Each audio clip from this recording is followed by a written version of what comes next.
The first Judeo-Christian Zionist Congress, held in Nashville, Tennessee, makes history. We're now in the third existential crisis of our history, and it's all these forces arrayed against the forces of God, goodness, all of the ideas of the West, the ideas of the sanctity of the individual. Every attack on the state of Israel or the attack on the Jewish community is an attack on our Western values, period. You cannot be anti-Israel or anti-Jewish and be pro-American.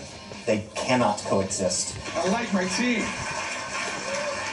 because we are on the side of truth and we are on the side of justice, and God is with us.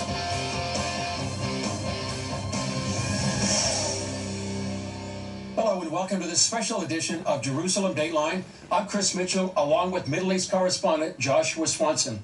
In this program, we're reporting on a significant recent gathering in Nashville, Tennessee. What happened in Nashville was an echo of a similar event nearly 130 years ago when Jewish journalist Theodor Herzl convened the first Zionist Congress in Basel, Switzerland. 200 delegates, including 10 Christians, attended, and from that meeting came the modern state of Israel. In Nashville, the group that met was the first Judeo-Christian Zionist Congress. Nearly 400 leaders from across the United States and beyond came together to discuss support for Israel, with many believing the outcome of that effort could shape the future of Western civilization. Just ahead, we'll take you inside the Congress to hear from participants about the work and the challenges ahead. But first, here's the latest from our Jerusalem news desk. U.S. Gulf allies are privately urging President Trump to keep up the fight against Iran. Reports say officials from Saudi Arabia, UAE, Kuwait, and Bahrain, who spoke on condition of anonymity, say their countries do not want the war to stop until the Iranian leadership is significantly changed or their behavior shifts dramatically. In a Truth Social post, Trump said, "Great progress is being made in talks with Iran, but if a deal isn't reached shortly and the Strait of Hormuz immediately reopened, the U.S. would broaden its offensive by completely obliterating power plants, oil wells, Kharg Island, and possibly even desalination plants." Still, the Wall Street Journal reports Trump has told aides he's willing to end the fighting against Iran without reopening the Strait of Hormuz because that complex operation would push the warfare beyond his timeline. But consumers in the U.S. remain concerned about the price of gas, which is now over $4 a gallon. Iran kept up its missile launches against Israel today, including several impacts in central Israel that caused damage to buildings and cars and lightly wounded at least 6 people, including children. Secretary of State Marco Rubio told Good Morning America it's important to remember the war's objectives. We are destroying Iran's navy. We are destroying their ability to their missile launchers by a significant percentage. We're going to wipe out their defense industrial base. There is a way forward here to achieve our objectives. We are going to achieve our objectives in a matter of weeks, not months. Israeli Prime Minister Benjamin Netanyahu says the war has achieved more than half its goals. However, in an interview with Newsmax, he said he wouldn't put a time frame on when the war would end. Since the beginning of the war, the Israeli Air Force has dropped more than 13,000 bombs on the Iranian regime and military sites and conducted hundreds of attacks against Hezbollah targets in Lebanon. All this as Israelis prepare for Passover and Christians for Holy Week. Israeli police worked out a plan with religious leaders to allow limited services in the Church of the Holy Sepulchre. Prayer is prohibited for security reasons at the Western Wall. The priestly blessing that usually involves tens of thousands of Jewish people praying there will be conducted over video with 50 priests blessing Israel. Julie Stahl, CBN News, Jerusalem. What we saw in Nashville felt like an historic event. Was it a prayer breakfast or a conference? Organizers called it a Congress, meaning a legislative body, and you could feel the weight of that in the room. Organizers highlighted rising anti-Semitism and emphasized the need for a coordinated Christian response. 1897 was about the survival of the Jewish people. That's the vision of Israeli attorney Kalev Myers, who leads Arise, the alliance to reinforce Israel's security and economy.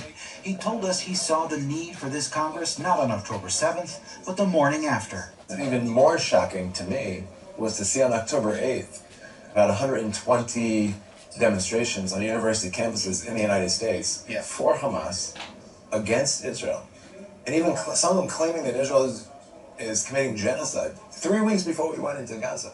We came to realize that there is a state-funded, highly motivated, well-managed campaign to destroy the Judeo-Christian foundations of Western civilization, of which Israel is an extension. Myers pointed out a statistical reality.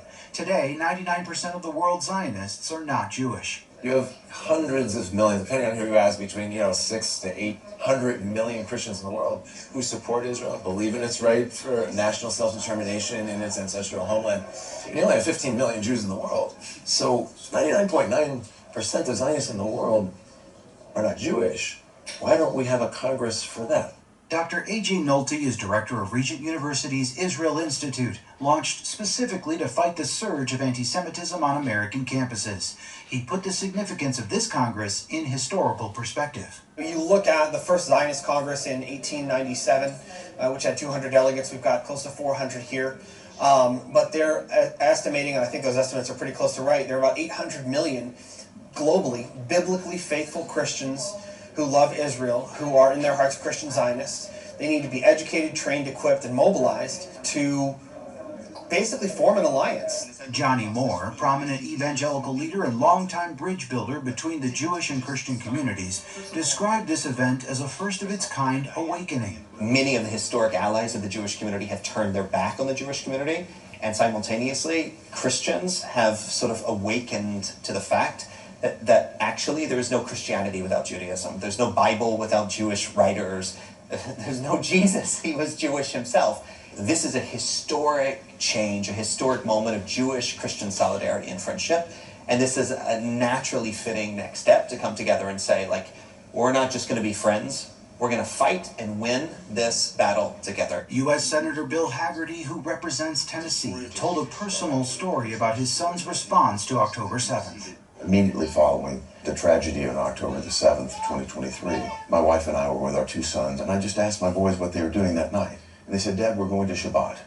We're going to go show our Jewish friends that we stand with them. I'd say the campus was a mess after that, but I really believe it's a very vocal minority, most importantly for the safety of the Jewish students there at Harvard, but also to try to dial the rhetoric down. It's absolutely heartbreaking. And I really feel it's based on a lack of education. So a conference like we're attending today, that should go a long way toward educating people in America about the strength of our alliance, about the not only the cultural depth, but the religious depth of our relationship. Speakers at the Judeo-Christian Zionist Congress consistently frame the growth of anti-Semitism as more than just a territorial conflict, but as a broader debate over values, faith, and the role of Israel.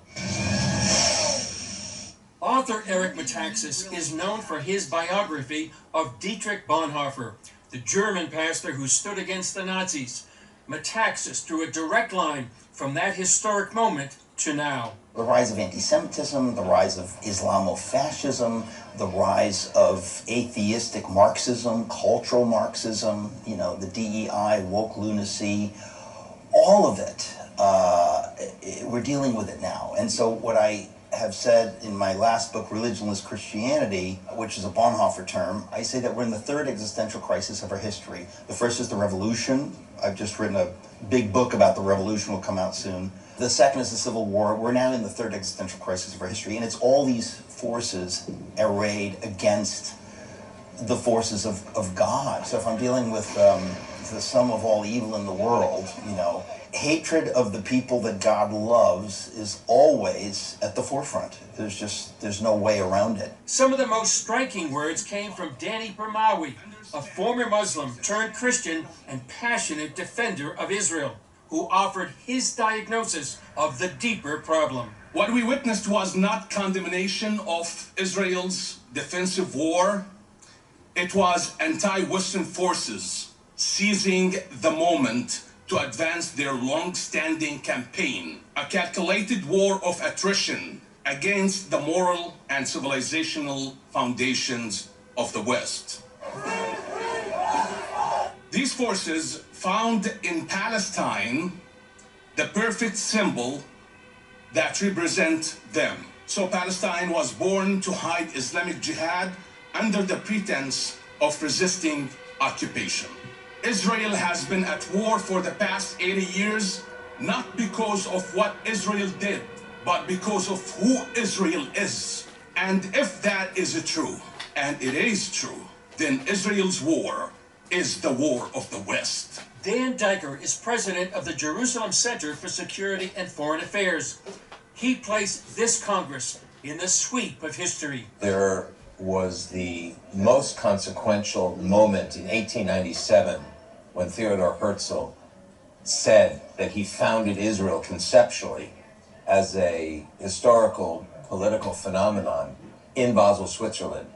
And today, in February 2026, the first Judeo-Christian Zionist Congress is, in our estimation, the most consequential legacy builder of Herzl's moment. There has never been, in many decades, in my view, a more important moment for Jews and Christians to come together in defense of our shared civilization, and also to expose this Islamist and communist, frankly, attempt to subvert the United States and the Western Alliance. Former U.S. Education Secretary Betsy DeVos pointed to American universities as a major concern, citing what she described as growing challenges to Western values within higher education. Israel being sort of the tip of the spear in that global battle to fight for Western civilization and the freedoms that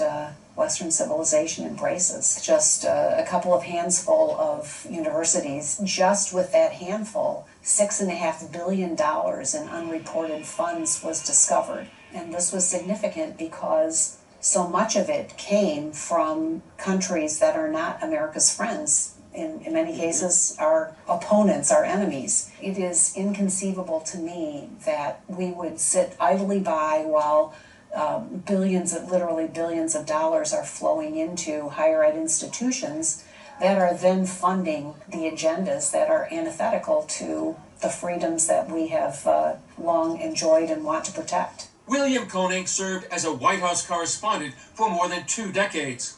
He spoke about geopolitical stakes and the role Christian support has played for Israel. I remember a couple of times I've been there, Joshua, during tough times, like during the Intifada, and then some additional times when Israel's been at war, even the last year, during the 12-day war, and even down to 7 October, there are people in Israel going, we don't know where we would be if we didn't have the Christian support.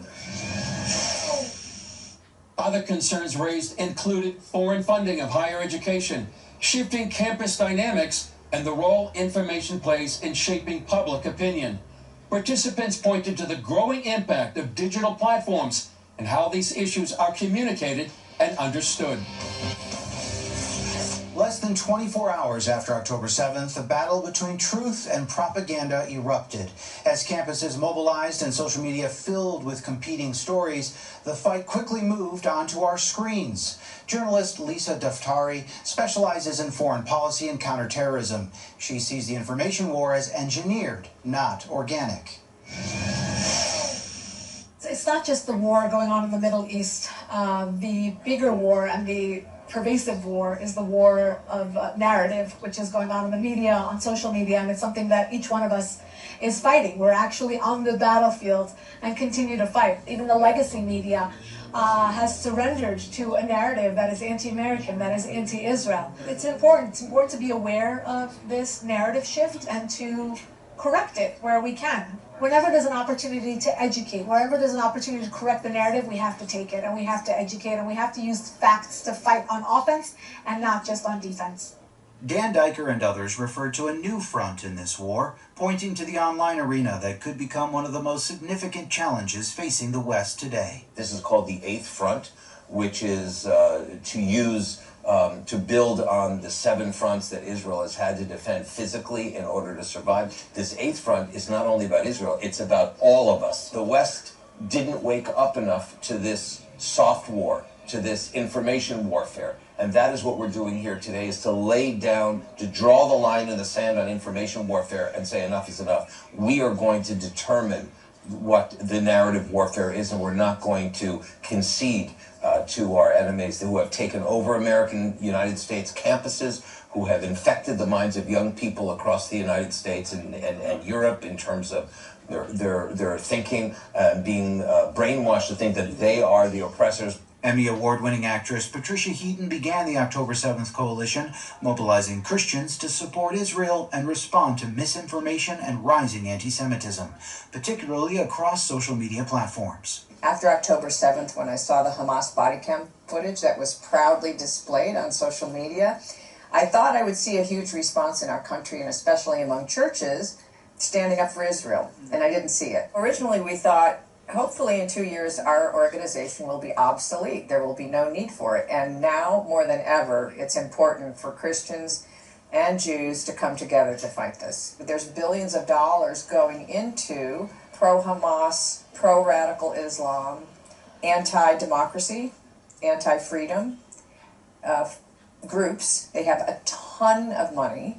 There's a lot of bad actors out there in different countries who are financing all of this. Singer-songwriter John Ondrasik of Behind Five for Fighting came here wanting to push back against a growing information war by using music to reach audiences and reshape the narrative. The arts is a critical tool to use in fighting this battle for civilization. If you don't use the arts to connect, particularly with the younger generation, we'll continue to lose this war, the propaganda war. We've seen the music industry, frankly, a deafening silence when it comes to October 7th and kind of the fight for humanity. It's been a disgrace, frankly. You know, I played the concert for New York when all the icons of the world stood on a stage in Madison Square Garden, condemned Osama bin Laden, stood up for Western values. Where are those artists? I think some are afraid, literally afraid for their physical well-being and their families, which I understand. I also tell them that's the same reason people used in 1938 to not talk about things. Aaron Prager, host of American Recovery on PragerU, brought a warning from inside conservative circles. He sees the same playbook that radicalized young men on the left being used against the right. What's being run right now on young Christian males was run by BLM on young black males in 2020. It's the exact same playbook. BLM telling young black men in 2020, you, because of the color of your skin, you're not going to be able to accomplish anything. You're not going to be able to level up in life. You shouldn't even try. And now what we're hearing from the certain podcast sphere bro world on the right is, you shouldn't even try. The Jews are in control of everything. Israel is in control of everything. There is this cabal, so why should you even get up in the morning? Young Christian men are being targeted. They're being targeted to sell white only, America only, not just America first, the church only, men only. And love of God and love of country is a powerful, powerful combination that is being used against our young Christians. Johnny Moore points out that the church is also a target. I'm actually alarmed that the sewer of the internet is causing ever so small but growing degree of anti-Semitism to sort of move its way towards the doors of the church. And we have to absolutely reject this entirely, immediately, and totally. Several speakers drew parallels with historic moments, such as when societies and the church face critical moral decisions. They see today's challenges presenting a similar test, raising questions about how individuals and communities will respond. Every generation has a test, and in the Holocaust, the trains went to Auschwitz. My parents' generation, there were Jews that were stuck in the Soviet Union facing this grotesque anti-Semitism. And I believe we're the post-October 7 generation, and this is our test. And we are fighting for our values. We're standing next to the Jewish community doing it. With 700 million evangelicals and the state of Israel and the Jewish community in the United States, there is no bipartisan force like when Christians and Jews in America decide to stand up, to stand together for these values. As the Congress turned toward what comes next, former Auburn University basketball coach Bruce Pearl shared why he's speaking out, recalling a moment during last year's NCAA tournament that shaped his response. In my great joy as I'm thanking God, God, please, what in the world have I done to deserve this? Thank you so much. He reminds me that not everybody else is in such a good place, right? That is very Jewish. Idan Alexander comes into my mind. At that time, Idan was the only American held hostage that was still alive in the prisons of Gaza. I said to my guys, would you guys mind terribly if I started off this press conference in front of millions of people who don't watch CNN or Fox News and don't have any idea what's going on, that there is still an American boy held hostage and alive? Do you mind if I say his name? They're like, Coach, no, do it. Say his name. Idan Alexander's father later called Coach Pearl, and his son was eventually released. Pearl then spoke to the heart of what unites this Congress. I took my basketball team to Jerusalem to connect our faiths, to understand all the things that we share together. Abraham, the father of all nations. Jesus was Jewish his whole life. When Mary Magdalene saw him, she said, Rabbi, right?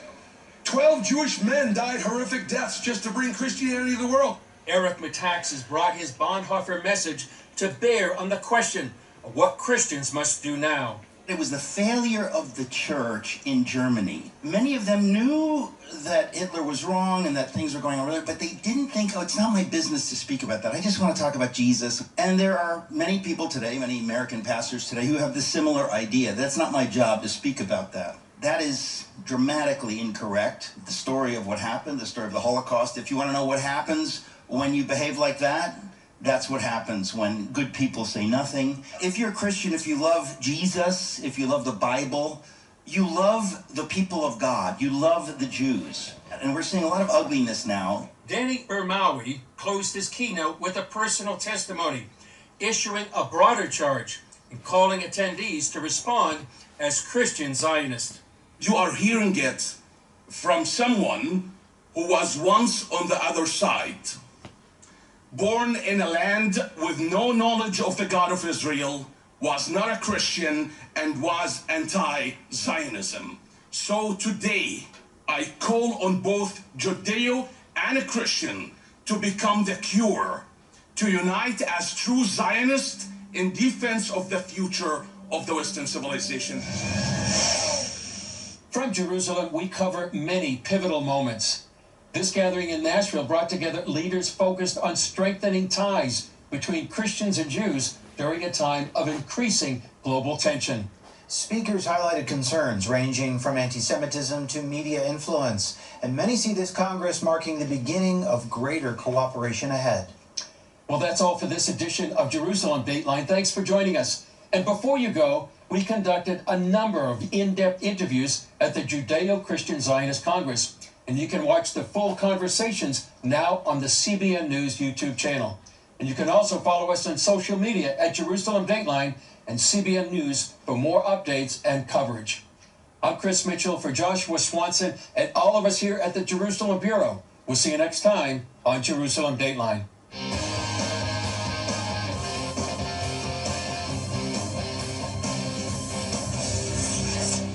En Adam kwam uit de aarde, 1 Korinthe 15 vers 45, maar de Heer Jezus kwam uit de hemel.